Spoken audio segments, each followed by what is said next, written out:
Welcome to Talk of the Town. I'm your host, Jessa Jeremiah, and we have a great show for you today. We're going to talk to the big brothers and big sisters of Dane County. We're going to talk to them about mentoring later in the show.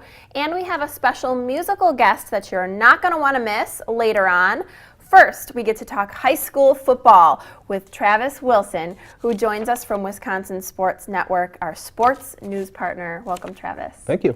Good to have you back. Yeah. We get to pick your brain now after week 7.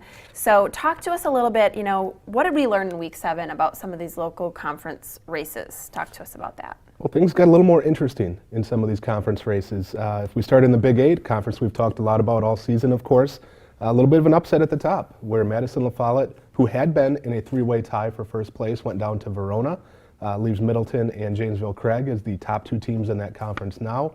And then in the Badger North, Reedsburg, who had been undefeated in conference play, lost to Mount Horeb-Barneveld, gives us a 3-way tie atop that league as well. So things are going to be pretty interesting coming down the stretch here. Yeah, some interesting things shaking out in week 7. And let's talk about any conference races. Are there any that are already decided? Talk to us about those. Kind of surprisingly, there isn't yet. A lot of times at this point in the year, we'll have some that are either wrapped up or very close to wrapped up, and that's not the case this year. Makes it a lot more interesting and exciting for us as fans, of course, but there's a lot to be decided in the next 2 weeks. Very good. Well, we'll have an exciting couple weeks of football. And talk to us about league races. So what's ahead for us in league races? Well, on the week 8 schedule, there's some nice games, but really week 9, the last week of the regular season, is going to be outstanding across the state, but especially in our area as well. I mentioned in the Big 8, Janesville Craig and Middleton are the top 2 teams. They're tied for first. They play in week 9. In the Capital South, Waterloo and Cambridge are tied for first. They play in week 9 as well. And in the Badger South, Monona Grove and Milton tied for first. They play in week 9 as well. A number of other games in week 9 that will decide conference championships where either the co-leaders or number 1 and number 2 play. So week 9 is really shaping up to be exciting and a great finish to the high school football season. Very good. Well, some exciting stuff ahead of us. And as always, we always pick your brain on playoff report. So give us a rundown, if you would, where we are with the playoff report. Well, I'm not going to list every team because it's getting to be pretty long. Yeah. But just the long and short of it, there's 113 teams around the state that have clinched a playoff spot. There's 33 that are playoff eligible, 52 that can clinch a playoff spot with one more victory, and then another 25 that can become eligible with one more victory. If you're wondering where your favorite team is at, check out wisports.net. We've got a playoff report up there. Kind of breaks everything down and simplifies the process for everybody.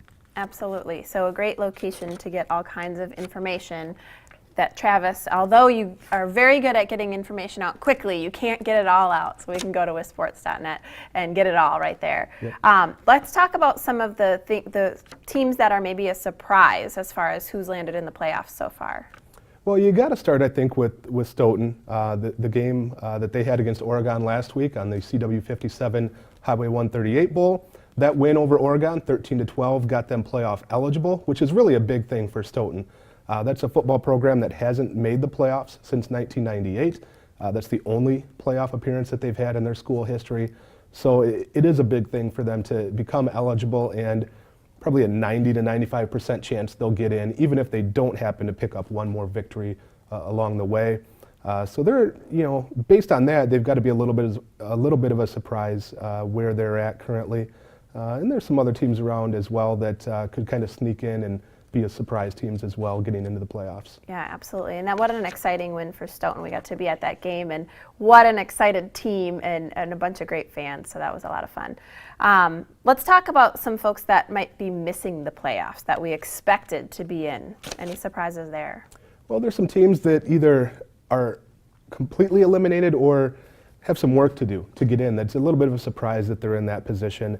Nakusa was a 5-time defending conference champion in the South Central Conference, and it looks like they are going to be left out this season. Kind of struggled out of the gates and just haven't been able to get it going.